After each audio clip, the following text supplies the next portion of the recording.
Allah itu merahmati hambanya dengan mengalihkan perhatian hambanya kepada Allah. Allah kan senang tuh hambanya ingat-ingat Allah. Allah tuh senang hambanya itu merintih datang kepada Allah. Tuh Allah senang tuh.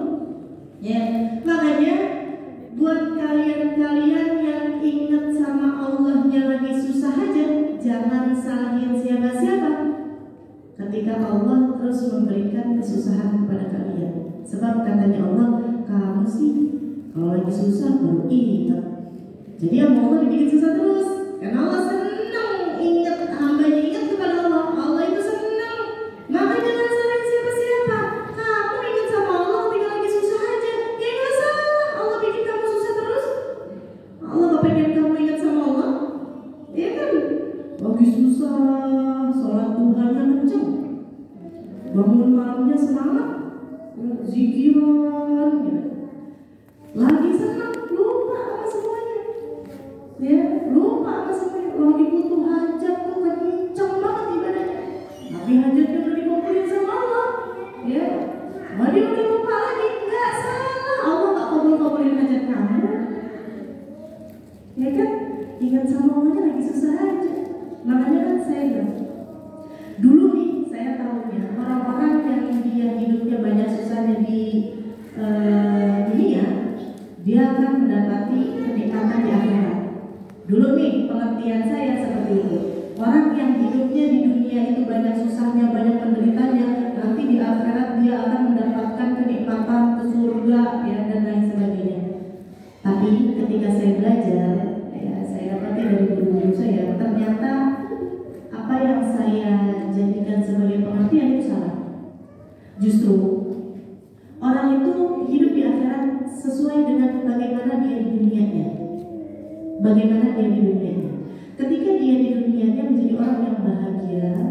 Orang bahagia itu orang yang apa sih? Orang yang menerima segala ketentuan Allah, bersyukur, enggak merasa kurang, bahagia dengan hidupnya, menerima akan ketentuan Allah, enggak protes sama Allah, jalanin apa yang Allah berikan.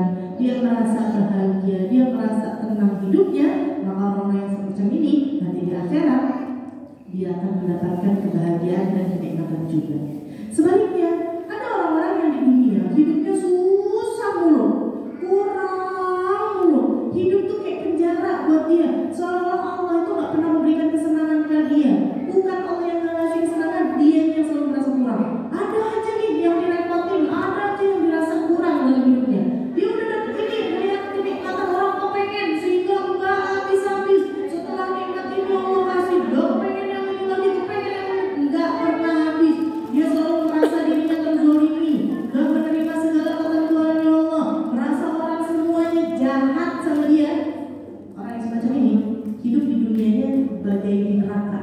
Orang semacam ini dia sudah merasakan neraka duluan sebelum neraka yang sesungguhnya di akhirat. Kenapa? Gak bersyukur, gak menerima ketentuannya Allah, ya. Selalu protes hidupnya sama Allah, sehingga hidup di dunianya merasa sesuatu yang tidak nikmat, penjara buat dia. Nah, orang yang semacam ini adalah orang-orang yang nanti di akhiratnya juga dia akan merasakan hal yang sama, bahkan lebih. Sebab di dunianya dia udah gak terima, dia udah gak bersyukur. Itu yang saya mengerti sejak dulunya. Saya merasa orang yang banyak derita, yang banyak susah, yang banyak kezaliminya, yang selamat di sisi Allah adalah orang-orang yang menerima hal tersebut dengan keimanan bahwa kurangnya hari ini itu juga atas keinginannya Allah.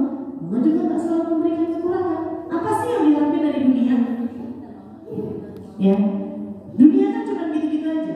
Makanya alhamdulillah nih Allah berarti kita sama majelis-majelis macam ini perlu bersyukur.